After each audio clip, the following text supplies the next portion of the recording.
오늘 저랑 사무엘상 35번째 살펴보시는 시간입니다. 요즘 저랑 이제 사울에게서 다윗에게로 그 왕권이 넘어가는 부분을 좀 살펴보고 계십니다. 하나님께서는 사울에게 거룩하고 선한 사명 맡기셨습니다. 조금 다시 표현하자면 하나님을 영화롭게 하고 이스라엘 백성을 유익하게 하는 참으로 영광스러운 왕의 직분으로 부르셨지요. 그런데 저랑 살펴보셨던 것처럼 사울은 그 영광스러운 부르심에 믿음으로 응답하지 못했습니다. 오히려 사울은 하나님의 말씀을 버리고 자기 욕망을 추구하는 삶을 살았지요. 이로써 하나님의 말씀을 버리고 자기 욕망을 따랐기에 사울은 사명의 자리에서 쫓겨나는 비참한 사람이 되었습니다. 그런데 이미 저랑 살펴보셨던 것처럼 사울이 하나님의 부르심을 거부했다고 해서, 조금 다른 말로 사울이 왕으로서의 직분을 감당하지 못했다고 해서 하나님께서 이미 신명기 율법을 통해 주셨던 왕이라는 직분 자체가 무산된 게 아니에요. 하나님의 계획은 언제나 완전하고요. 하나님은 언제나 자기의 뜻을 이루십니다. 그래서 사울이 그 왕직에서 쫓겨난 것이지 왕직 자체가 포기되거나 하나님이 왕직 자체를 없애신 게 아니라니까요. 그래서 이미 사울을 버렸다 말씀하실 때에 다른 사람을 왕으로 정하셨다 알려주시는 거예요. 그리고 실제로 하나님의 계획이 이루어지는 과정을 저랑 지금 살펴보고 계시죠. 그래서 저랑 그 16장 3절을 한번 같이 읽어보시겠어요? 사울이 실패했다고 해서 하나님의 계획이 실패한 게 아니라니까요. 그래서 16장 3절을 좀 저랑 한번 같이 한번 읽어보세요. 3절입니다. 3절만. 같이 읽겠습니다. 이새를 제사에 청하라. 내가 내게 행할 일을 가르치리니 내가 내게 알게 하는 자에게 나를 위하여 기름을 부을지니라. 하나님께서 사무엘에게 나타나셔서 이새의 집에 가서 하나님께서 택하신 사람에게 기름 부으라 명령하셨잖아요. 그러면서 저랑 읽으신 본문에 지금 3절에 보니까 하나님께서 다윗을 이제 새롭게 왕으로 세우시는데 다윗을 왜 왕으로 세우세요? 저랑 읽으신 3절에 분명히 이렇게 돼 있어요. 내가 내게 알게 하는 자에게 무엇을 위하여? 여기 나가 누구예요? 하나님이에요. 그러니까 보세요. 사울이 실패했다고 하나님의 계획이 실패한 게 아니라니까요. 하나님께서는 왕을 세우세요. 누구를 위하여? 하나님을 위하여. 그 말을 다시 풀면 하나님의 계획과 뜻을 드러낼 사람을 하나님이 다시 세우시겠다는 거예요. 사울이 실패한 거지, 제가 다시 한번 말씀드리지만 사울이 실패한 거지 하나님의 계획이나 하나님의 뜻이 실패한 게 아닙니다. 이걸 놓치시면 안 돼요. 그래서 이미 사무엘서 시작하면서 한나의 기도에서도 살펴봤고 제가 살펴봤던 것처럼 사무엘서는 결국 우리에게 누굴 보여주냐면 참된 왕이신 그리스도를 보여준다니까요. 그러니까 이것도 결국 실은 다윗 얘기가 아니에요. 결국은 사무엘서의 결론으로 가시면 하나님께서 하나님의 영광을 위하여 왕을 세우셨구나. 그 그리스도의 영광스러움을 저랑 보게 되실 거라고요. 그러니까 어찌됐건 본문에 저랑 방금 읽으신 것처럼 사울의 실패는 하나님의 실패가 아니기 때문에 하나님께서 울고 있던 사무엘을 다시 시켜서 이새의 아들 다윗에게 그림을 붓게 하셨어요. 그래서 지난주에 이제 저랑 그 내용을 살펴봤죠. 그랬더니 저랑 아까 시작할 때 읽으셨던 것처럼 13절에 보니까 사무엘이 이새의 아들 다윗을 찾아 그에게 기름을 부었더니 어떤 일이 일어나요? 다윗에게 여호와의 영이 임하셨죠. 그래서 다윗이 여호와의 영에 크게 감동되었어요. 이 얘기는요, 하나님의 성령, 거룩하신 성령께서 다윗의 마음과 생각을 사로잡으셨다는 거예요. 그래서 다윗의 가는 길을 인도하셨다는 거죠. 그런데 실은 여기서 좀 잊지 말고 기억하셔야 될 것은 기름 부음을 받을 때 하나님의 영이 임했던 사람이 저랑 사무엘서에서 살펴보셨나요? 안 살펴보셨나요? 예, 살펴보셨죠. 사무엘이 사울에게 기름을 부을 때 실은 그리고 사무엘의 음성을 듣고 사무엘이 기름을 붓고 그리고 사울을 집으로 돌려보낼 때 저랑 분명히 어떤 사건을 살펴보셨냐면 사울이 집에 가다가 선지자들의 무리를 만났고 그때에 하나님의 영이 사울에게 크게 임하여 사울이 뭐까지 했어요? 예언까지 했어요. 그래서 어떤 말이 나돌기 시작했어요? 야, 사울도 선지자였어? 이런 얘기까지 나올 정도였다 말씀드렸죠.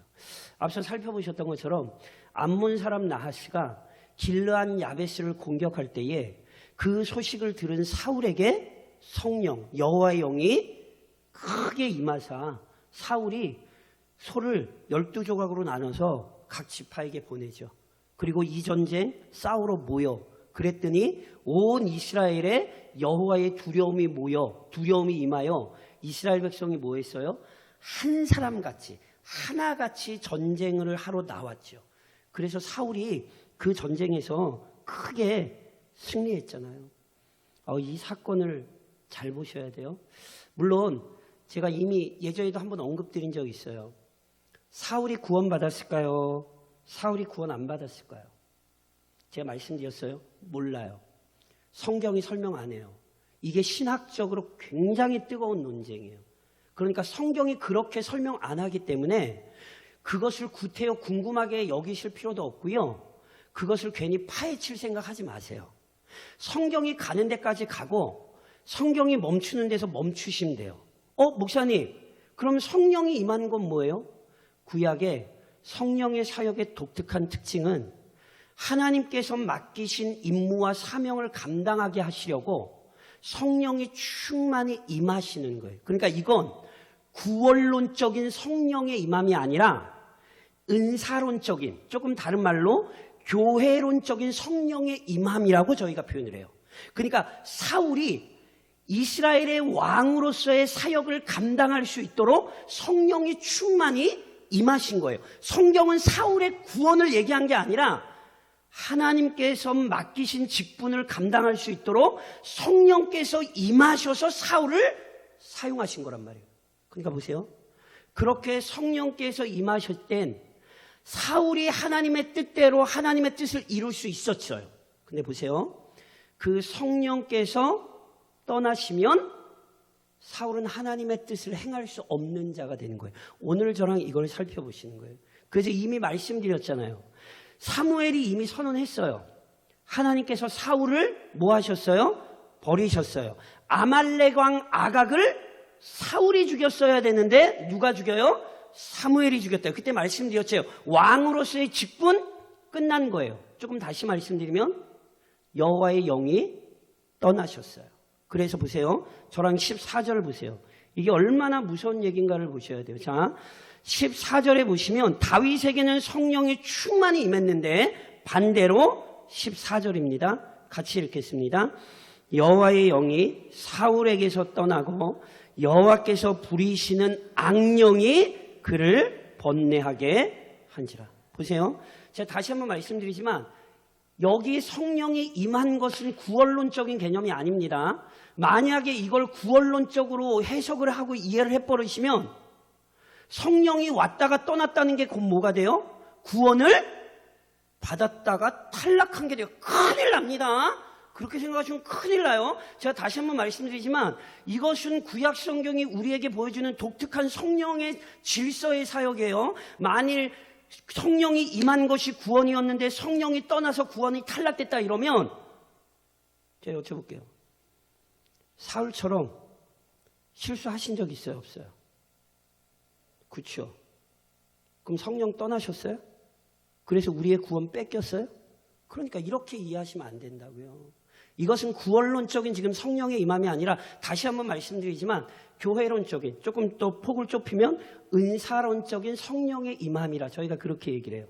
하나님, 이스라엘 백성의 왕으로서 그 사명을 감당할 수 있도록 성령께서 사울을 인도하셨는데 그 성령이 사울을 떠나신 거예요. 문제는 성령이 떠난 자리에 누가 역사했어요? 악한 사탄이 역사했어요.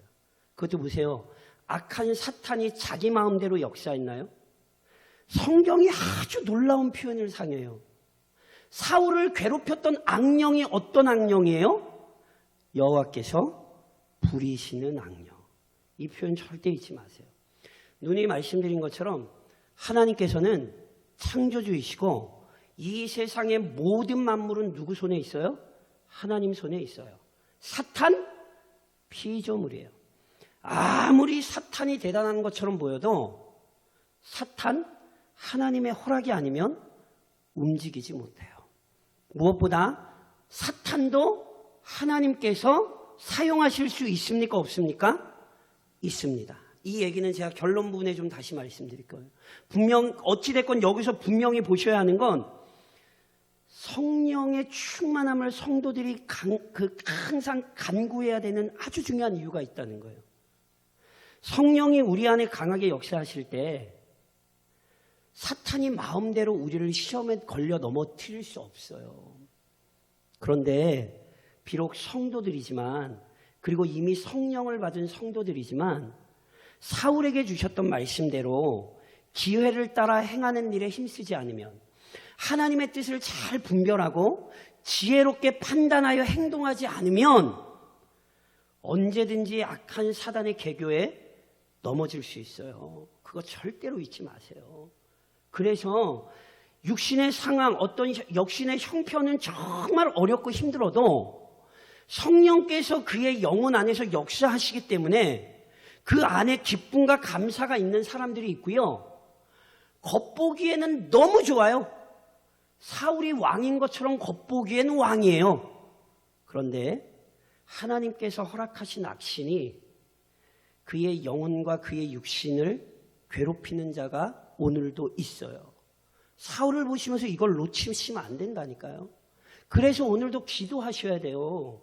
성령의 충만한 하나님의 자녀가 되기를. 그래서 보세요. 사울의 모습을 보니 신하들이 가만히 있을 수가 없어요. 그러니까 구체적으로 악령이 어떻게 괴롭혔는지 모르겠는데 사울을 옆에서 섬기는 신하들이 보니 이걸 도저히 가만히 내버려 둘 수가 없는 거예요. 그래서 어떻게 해요? 저랑 16절, 17절 같이 한번 읽을게요.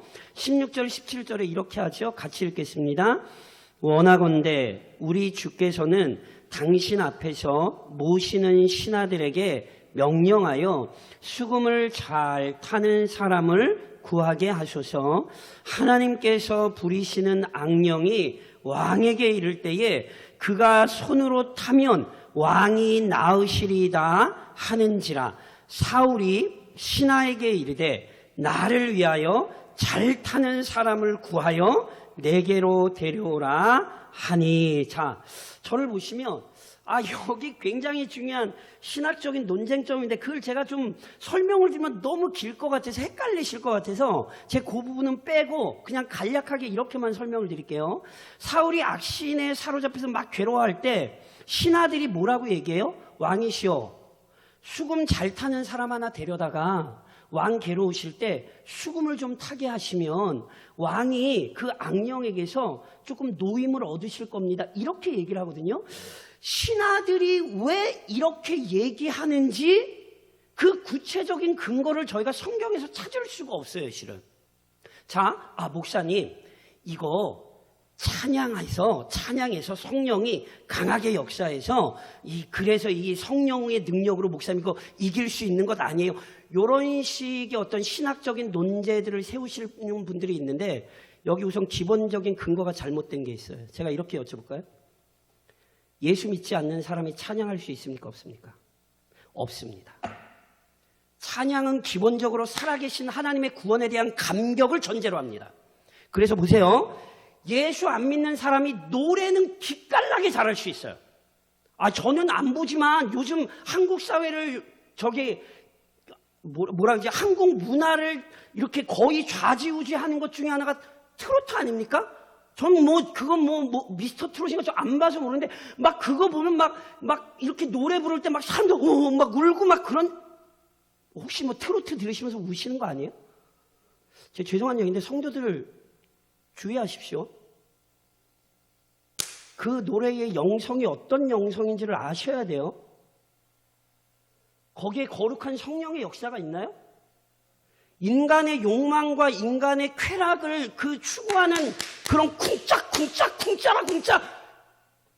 그런 게 성도들 주의하셔야 됩니다. 저 이거 지금 굉장히 심각하게 말씀드리는 겁니다. 그 문화의 근거가 어떤 건지를 아는 성도들이라면 죄송한데 주의하셔야 돼요. 제가 이거 뭐 여기까지만 얘기해요. 보세요. 예수 믿지 않는 사람이 노래는 기깔나게 할 수 있어도 뭐는 못해요? 찬양은 못해요.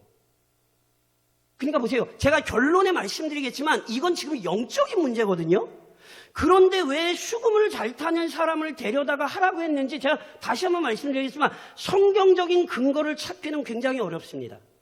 그러나 어찌됐건 신하들이 이렇게 요청을 했고 이런 일 속에서 저희는 이제 하나님의 섭리를 보시는 게 더 중요하거든요. 그래서 신하들이 이렇게 요청을 하니까 사울이 이 신하들의 얘기를 듣고는 아 그래? 야 그러면 수금 잘 타는 사람 한 사람 데려와봐. 이렇게 얘기를 한 거예요. 그러니까 사울이 이 얘기가 떨어지자마자 누가 기다렸다는 듯이 이런 답변을 하는 거예요. 18절이에요. 저랑 18절 한번 같이 보세요. 18절 같이 읽겠습니다. 소년 중 한 사람이 대답하여 이르되 내가 베들레헴 사람 이새의 아들을 본즉 수금을 탈 줄 알고 용기와 무용과 구변이 있는 준수한 자라 여호와께서 그와 함께 계시더이다 하더라. 자 보세요. 사울이 그래 수금 잘 타는 사람 한 사람 데려와봐 이러자 기다렸다는 듯이 소년 중 하나가 즉 신하 중에 하나가 답변하는 거예요. 제가 베들레헴 사람 이새의 아들 다윗이라는 사람을 보니까요 수금을 엄청 잘 탑니다. 다윗이 나중에 살펴보시면 사무엘하 23장에 가시면 다윗이 하나님 앞에 마지막으로 고백과 찬양하면서 자기를 뭐라고 표현하냐면 그 야곱의 하나님께로부터 기름 부음을 받은 자 그러면서 뭐라고도 얘기하는 줄 아세요? 이스라엘의 노래 잘하는 자가 말하노라. 다윗은요 시편을 보셔서 알지만 아주 탁월한 음악적인 재능을 가진 사람이 분명해요. 그러니까 수금 굉장히 잘 탔어요. 게다가 용기 있죠? 무용이라는 단어는요 무예와 용맹을 합친 단어예요. 그러니까 한마디로 전투 능력이 뛰어나요. 나중에 저랑 살펴보시겠지만 그래서 골리앗 돌멩이 하나로 물론 하나님이 함께 하신 거지만 다윗이 평상시에 돌멩이 던져가지고 사자와 곰을 잡았다고 얘기해요. 나중에 다윗이 행하는 전쟁을 보면요 다윗은 탁월한 지략가예요. 물론 하나님이 지혜를 주셨으나 다윗은 전쟁에 능한 사람이 분명해요. 게다가 말도 잘하고 준수한 사람 아주 탁월한 사람이에요. 근데 지난 시간에 저랑 살펴보셨지만 다윗이 젊고 얼굴이 용모가 아름다웠거든요. 근데 성경이 얘기하고 싶은 그게 아니에요. 이 사람이 수금도 잘 타고요 용기도 있고요 이 얘기하면서 결국 다윗을 어떤 사람으로 얘기했어요? 여호와께서 그와 함께 계시더이다. 여호와께서 함께 계시지 않으면 아무리 수금 잘 타도 소용없어요. 여호와께서 함께 계시지 않으면 아무리 뭐 뛰어난 지혜를 가져봤자 다 패해요. 우리가 그것을 다윗의 아들 솔로몬의 얘기에서 보잖아요. 솔로몬이 하나님을 버리고 우상 숭배하러 갔을 때 그가 아무리 예전에 지혜로운 사람이었어도 그의 인생만이 아니라 이스라엘이 무너졌다니까요. 그러니까 보세요. 여기서 제일 중요한 건 수금 잘 타냐 용기 있냐 이게 아니에요. 누가 봐도 다윗이 어떤 사람이에요? 여호와께서 그와 함께 계시더이다. 누군가 우리를 보고 당신 보니까 진짜 하나님이 살아계신 게 맞나 보다. 이런 얘기를 들을 수 있는 삶을 사는 것. 이게 우리의 소망이죠. 그리고 그렇게 기도하셔야 돼요. 하나님, 내가 행하는 모든 일 속에서 좀 하나님의 은혜가 나타나는 역사가 임하게 해달라고. 우리 교회가 행하는 모든 일들 속에서 하나님, 이 신서면 지역 사람들이 우리 교회를 볼 때 저 교회는 진짜 하나님이 계신 교회구나. 하나님 그런 칭찬 들을 수 있는 하나님 은혜를 달라고 기도하셔야 된다고요. 그래서 보세요. 딴 게 중요하지 않아요. 하나님이 함께 하시는 사람이에요. 그랬더니 사울이 어떻게 해요? 자, 저랑 19절로 20절을 같이 한번 읽을게요. 19절로 20절입니다. 같이 읽겠습니다. 사울이 이에 전령들을 이새에게 보내어 이르되 양치는 내 아들 다윗을 내게로 보내라 하매 이새가 떡과 한 가죽 부대의 포도주와 염소 새끼를 나귀에 실리고 그의 아들 다윗을 시켜 사울에게 보내니. 자, 사울이 왕이잖아요. 그 사람을 보내서 이새에게 명령한 거예요. 당신 아들 나한테 좀 보내. 그러니까 당연히 이새가 그 명령을 들어야죠. 그래서 다윗을 사울에게 보내요. 그때 오늘 본문에 보면 떡 한 가죽 부대의 포도주, 염소 새끼를 나귀에 실려서 보냈는데, 어떤 학자들은 이게 다윗을 사울에게 보내면서 좀 잘 봐달라고 하는 뇌물로 보는 학자들도 있고요. 어떤 학자들은 아직 다윗이 사울의 신하로 이렇게 정기적으로 이렇게 저희 보통 얘기하는 정규직으로 채용이 된 게 아니기 때문에 요게 다윗이 사울왕에게 가서 기거하는 동안에 자기가 쓸 물건이었다. 자기의 소용을 위해 가져간 것이다. 뭐 요렇게 얘기하는 학자들도 계시더라고요. 이게 누구 말이 맞는지 모르겠어요. 그리고 이게 뭐 그렇게 중요한 것 같지도 않아요. 근데 어찌됐건 중요한 건 뭐냐 하면 21절로 22절을 저랑 한번 같이 읽어보시겠어요? 다윗이 갔어요. 그랬더니 어떻게 됐냐면, 자, 다윗이 갔더니 21절로 22절은 다 같이 읽겠습니다. 다윗이 사울에게 이르러 그 앞에 모셔 섬에 사울이 그를 크게 사랑하여 자기의 무기를 드는 자로 삼고, 또 사울이 이새에게 사람을 보내어 이르되 원하건대 다윗을 내 앞에 모셔 서게 하라. 그가 내게 은총을 얻었느니라 하니라. 딱 표현을 봐도 어떤 표현인지 아시겠죠? 사울이 다윗을 좋아했대요? 안 좋아했대요? 뭐 엄청 좋아했다는 거예요. 특별히 무기 드는 자로 삼았다 그랬잖아요. 저랑 이미 무기 드는 자를 살펴보셨어요. 요나단이 믿음을 가지고 블레셋 진영에 들어갈 때 요나단과 함께 마음을 맞춰 같이 간 사람이 한 사람 있어요. 누구였어요? 요나단의 무기 든 사람. 그러니까 무기를 든 사람이란 거의 한몸과도 같은 사람이에요. 그러니까 사울이 다윗을 자기의 무기 든 자로 삼았다는 건요, 사울이 다윗을 굉장히 좋아했다는 뜻이에요.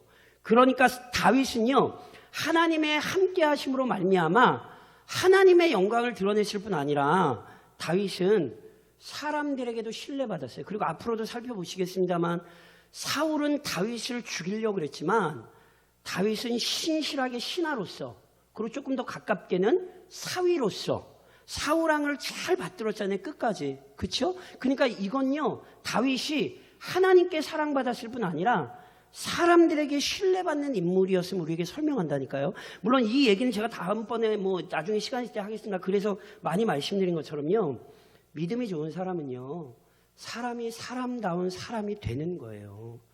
예수를 잘 믿는 사람은 사회생활에 있어도 사람들에게 너무너무 인정받고 칭찬받는 사람이 되는 게요, 그게 실은 기독교 신앙이라는 사실을 좀 놓치시면 안 돼요. 무엇보다 사울이 다윗을 필요로 한 이유가 있죠. 저랑 23절 한번 같이 읽으실게요. 23절에 보면 다윗이 왜 갔지요? 자, 23절 같이 읽겠습니다.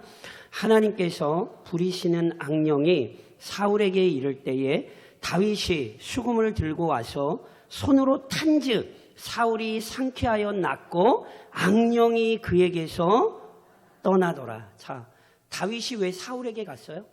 처음에 이것 때문에 갔잖아요.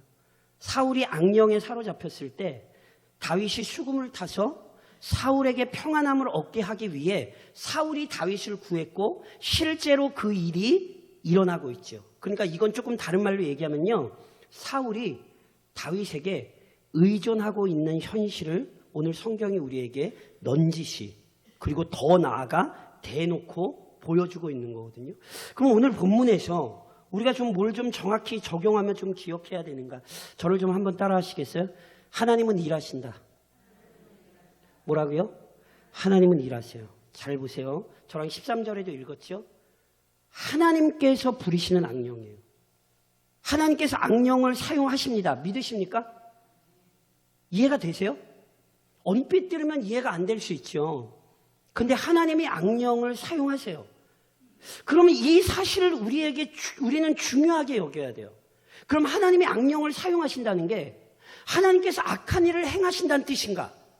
악령은 악한 영이잖아요. 그러면 하나님이 악령을 사용하시면 하나님이 악한 일을 행하시는 거예요? 그렇게 생각하시면 안 된다는 거예요.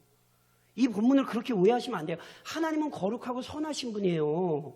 그런데 어떻게 악한 일을 행하시겠어요? 그러니까 우선 하나님이 악령을 사용하신다는 건 더 궁극적으로 들어가면 어떤 의미가 있냐면 죄가 우리에게 가져오는 결과를 보여주는 거예요. 하나님은 우리에게 분명히 죄의 결과를 알리셨어요. 예를 들면 아담아, 너 선과 악을 알게 하는 나무의 열매 먹으면 너 죽어. 하나님이 알려주셨어요? 안 알려주셨어요? 알려주셨잖아요. 그러니까 인간은 거기에 순종해야 되는데 거기에 불순종했잖아요. 그래서 어떻게 된 거예요? 죄가 들어온 거라니까요. 하나님께서 이미 사울에게 알리셨어요. 기회를 따라 행하라고. 왜? 여호와께서 너와 함께 계시느니라. 하나님께서 사울과 함께 계심에도 불구하고 사울은 하나님의 음성에 귀를 기울이기보다는 자기의 욕망을 따랐죠. 그것은 결국 뭔지 아세요? 이미 앞서도 살펴드렸잖아요. 자기 욕망을 따르는 게 곧 우상숭배예요. 그게 죄의 본질이라니까요. 그러니까 지금 악신이 사울을 부렸다는 건 하나님이 사울을 괴롭게 하셨다는 뜻이 아니라 사울이 스스로 죄에 빠진 결과, 사울이 하나님의 뜻을 버리고 자기의 추악한 생각을 따른 결과가 얼마나 비참한지를 우리에게 설명하는 거예요. 그러면서 오늘 우리에게 교훈하는 거예요. 우리도 하나님의 말씀 떠나면 사울처럼 돼요. 나는 그렇게 착각하지 마세요. 여기 중 어느 누구도 죄 지어도 되는 사람 없어요. 하나님이 나 사랑하시니까 죄 지어도 그렇게 생각하시면 안 돼요. 하나님은 어디에서도 우리의 죄를 용납하신 적 없어요. 예수 그리스도의 희생으로 우리의 죄를 용서해 주신 거지. 그래, 넌 죄 지어도 넌 괜찮아. 성경은 어디에서도 우리에게 이렇게 가르친 적 없습니다. 그러니까 다시 한번 말씀드리지만 사울을 비난하라고 성경이 기록한 게 아니에요. 사울을 보면서 하나님의 말씀에 불순종하는 것이 결국 나로 하여금 악한 사단의 권위 아래 갇히게 하는 거구나. 그걸 잊으시면 안 된다고요. 더 나아가 하나님께서 사울을 악한 사단에게 내주셔서 그 죄의 결과로 사울이 괴로워할 때에 결국 그 일로 인해 어떤 일이 일어나죠? 다윗이 왕궁으로 들어와요. 보세요. 지난 시간에 저랑 살펴보셨잖아요. 하나님께서 사무엘에게 다윗에게 기름 부으러 가 그랬더니 사무엘이 염려했잖아요. 하나님, 사울이 알면 저 죽이려고 그럴 텐데요. 이게 기우가 아니라니까요. 사울은 실제로 그런 마음을 가지고 있던 사람이란 말이에요. 그런데 놀랍죠? 그런 마음을 가지고 있던 사울이 누구를 불러들여요? 다윗을 왕궁으로 불러들여요. 그래서 왕궁의 다윗이 어떤 사람인지를 입증해내요. 누가 그걸 해요? 사울이에요. 더 정확히 말씀드리면 사울의 고통이 하나님께서 다윗을 나타내시는 아주 신비로운 방편이 돼요. 그래서 보세요. 지금도요. 하나님은 우리가 생각할 수 없는 방식으로 일하신다는 사실을 잃어버리시면 안 돼요. 이게 나중에 가면 더 기가 막혀요. 사울이 다윗을 괴롭게 합니까? 안 합니까? 잘 아시죠? 그럼 돼요? 안 돼요? 아니, 사울은 폐해진 왕이고 다윗은 하나님이 택하신 왕이잖아요. 사울이 다윗 괴롭히면 돼요? 안 돼요? 그렇죠. 안 되는데 그런 일이 일어나요? 안 일어나요? 그게 결국 누구를 만들죠? 다윗을 만들어요. 이 하나님의 신비로운 방법을 잘 보셔야 돼요. 그러면 안 될 것 같은데 우리 생각엔 그게 말이 돼요? 사울이 다윗을 괴롭힌 게 그게 말이 돼요? 악인이 의인을 괴롭히는 게 그게 가당키 나요? 근데 된대요. 하나님이 그 일을 통해 일하신대요. 그래서 오늘도 기억하셔야 된다니까요. 하나님만이 오늘 우리의 인생을 다스리시고요. 지금도 하나님은 우리를 인도하고 계십니다. 제가 오늘 얘기를 하는 게 좋을 것 같아서 제가 짧게 설명드릴게요. 자, 저를 다시 한번 따라 하시겠어요? 하나님이 치료자다. 믿으십니까? 자, 제가 여쭤볼게요. 사울이 막 괴로워할 때 다윗이 수금을 탔어요? 고쳐졌습니까? 안 고쳐졌습니까? 그렇게 얘기하시면 안 됩니다. 나중에 저랑 살펴보시겠지만 사울이 괴로워할 때 다윗이 수금을 타요? 그때 사울이 무슨 짓 하죠? 손에 가지고 있던 창을 다윗에게 던집니다. 고쳐졌습니까? 안 고쳐졌습니까? 안 고쳐졌습니다. 이거 잘 보셔야 돼요. 사울의 문제가 어디에 있죠? 하나님과의 관계가 무너진 데 있습니다. 하나님과의 관계가 무너졌는데 옆에서 수금 탄다고 그게 해결될 것 같으세요? 이 본문 잘 보셔야 돼요. 이거 고쳐진 거 아니에요? 고쳐졌으면 나중에 사울이 다윗에게 창을 던지나요? 잘 보셔야 돼요.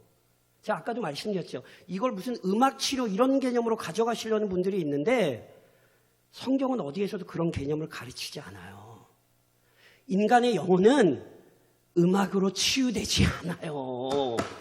인간의 영혼은 하나님의 은혜와 그리스도의 보혈의 공로가 아니면 인간의 영혼은 치유되지 않아요. 일시적인 미봉책은 될 수 있어요. 몇 번 그 마음이 진정이 됐지요. 그러나 사울의 본성이 바뀌었나요? 안 바뀌었어요. 이 얘기가 무슨 얘기인지 아시겠어요?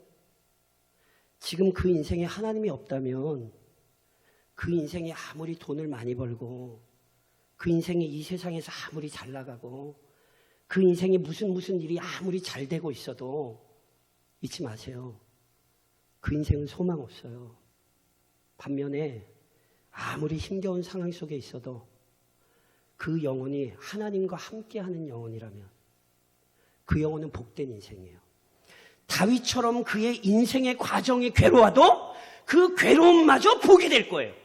그런데 하나님이 없으면 아무리 왕이어도 아무리 대단해도 그 인생은 결국은 비참해요. 그래서 보세요. 수금 찾을 생각하지 마세요. 하나님이 아니면 우리의 인생 해결되지 않아요. 이 사실을 기억하고 하나님께 붙들린 사람, 하나님께 붙들린 가정, 하나님께 붙들린 교회 되기를 간절히 간구하시기를 지금도 우리를 위해 기도하시는 우리 주님의 이름으로 권면드립니다.